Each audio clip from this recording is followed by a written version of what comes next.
right, and thanks for staying with us. We're still here with Benji Backer, and we like to end every single episode with a little bit of good news from the world. So we always like to do something personal, headlines, whatever has got you just happy about being on this earth. Benji, why don't you start us off? What's going on positive in your world?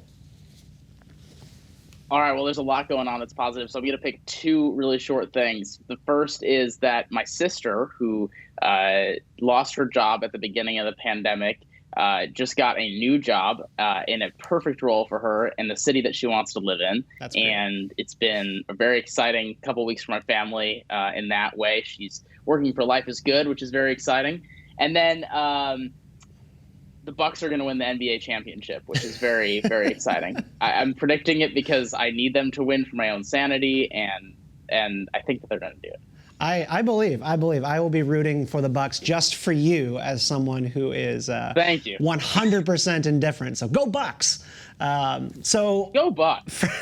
For me, I am always following news, and not because I have penny stocks in Impossible Foods and Beyond Meat, but I'm always following the plant-grown meat technology. I think it's super cool. I am one of those people who I just think it is an element of the future that we need to keep pursuing to curb animal cruelty where we can. And I say this as a person who will never stop eating real meat.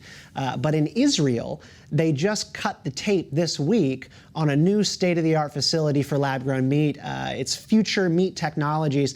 And they call this cultured meat, meaning it either comes from like plants or it is actually brought from the stem cells of animals, and they grow chicken, pork, and beef.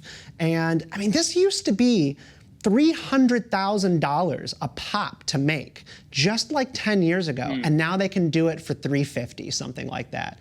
It's just incredible. Wow. The way technology advances over time and becomes affordable just like that. You just never know. And like, that's the kind of stuff that can save the world.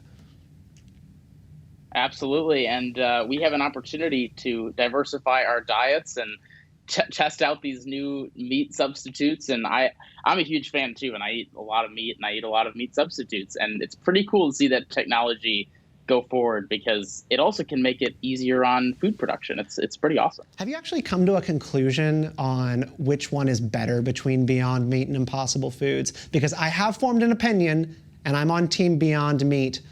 Those products are actually, I think, just barely better.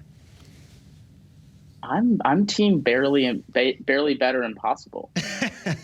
All right, fair enough. We'll duke it out one day. So we're gonna be on different sides of the aisle on this one.